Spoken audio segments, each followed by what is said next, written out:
안녕하세요, 위지입니다. 여러분, 시련과 고난의 비밀을 아시나요? 삶을 살아가다 보면 시련과 고난이 한꺼번에 밀려올 때가 있는데요. 그때 굴복하지 않고 견디고 살아있기만 한다면 더 큰 가치를 발견할 수 있어요. 내가 나로 완성되는 순간은 기쁨, 행복의 순간이 아니라 고통의 순간이 더 많았던 것 같아요. 이제부터 할 얘기는 지극히 개인적인 경험을 토대로 한 주관적인 이야기라고 생각하시고 들어주시면 좋겠어요. 제 인생을 돌아봤을 때 많은 시련과 고난이 있었지만 저의 성향과 가족의 아픔에 대해서 얘기해 볼게요. 저는 어렸을 때에는 자기중심적이고 정말 이기적이었던 것 같아요. 나 외에는 크게 관심이 없었어요. 이 성향은 제일 가까운 가족에게도 드러나는데요. 가족에게도 관심이 없었어요. 특히나 가족 분위기가 감정적인 교류는 거의 하지 않았기 때문에 내 마음을 가족에게도 기대지 않고 살았던 것 같아요. 그런데 가족들이 많이 아프면서 좀 길게 아프면서 내가 아니라 가족에 대해서 많이 마음을 쓰게 된 것 같아요. 가족의 아픔을 제 마음 깊이 받아들이려고 감당하려고 노력했어요. 나중에 죽음 앞에서 내가 부끄럽지 않은 인생을 살았다라는 생각이 들 수 있도록 정말 노력했습니다. 경험한 분들은 아시겠지만 하루하루 살아가는데 매 순간 마음이 무너져요. 이게 엄청나게 큰 쇠방망이로 뼈를 부수는 듯 하기도 하고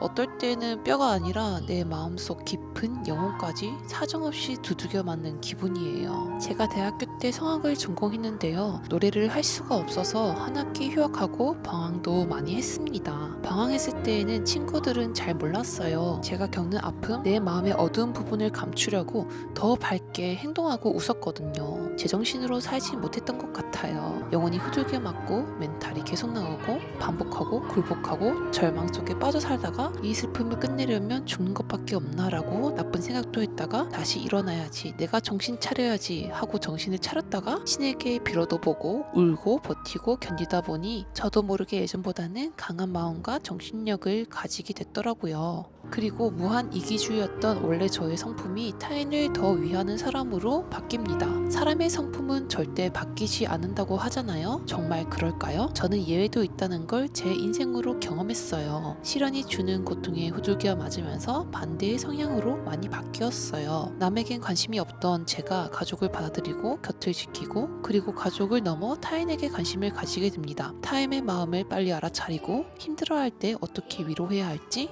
타인을 생각할 수 있는 사람으로 바뀌었어요. 내가 시련과 고통이 없어서 그냥 그대로 시간이 흘렀다면 나는 어떤 어른이 되었을까? 생각해보면 이기주의자의 참을성 없는, 쉽게 무너지는 오만하고 교만하다는 생각밖에 떠오르지 않더라고요. 그리고 혹시나 미래의 높은 자리에 올랐을 때 어떤 예기치 못한 사건으로 내 밑바닥의 인성이 드러나는 순간이 있다면 100% 인성 문제로 나락으로 갔겠다는 생각이 들었어요. 어떻게 보면 시련과 고난은 진짜 내 모습을 독대해서 똑바로 볼 수 있게 해주고 모난 곳을 두들겨 패서 좋은 성품을 가지게 하고 계속 넘어지고 일어섬을 반복하면서 모든 것을 견디는 힘을 만들어주는 것 같아요. 정말 죽을 듯이 힘들 때를 지나서 그 사건을 해석할 힘이 있을 때 인생을 뒤집어서 해석해 보세요. 그럼 시련과 고난의 숨겨진 비밀을 알게 됩니다. 내가 겪는 시련과 고난의 고통이 그냥 쓸모없이 벌어지는 것은 아니에요. 누구에게도 자신의 삶을 해석하게 두지 말고 자신이 자신의 삶을 해석하세요. 그리고 혹시나 지금 시련과 고난을 견디고 있으신 분들이 있다면 이겨내려고 하지 마시고 부디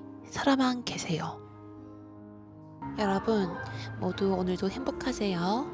시청해주셔서 감사합니다.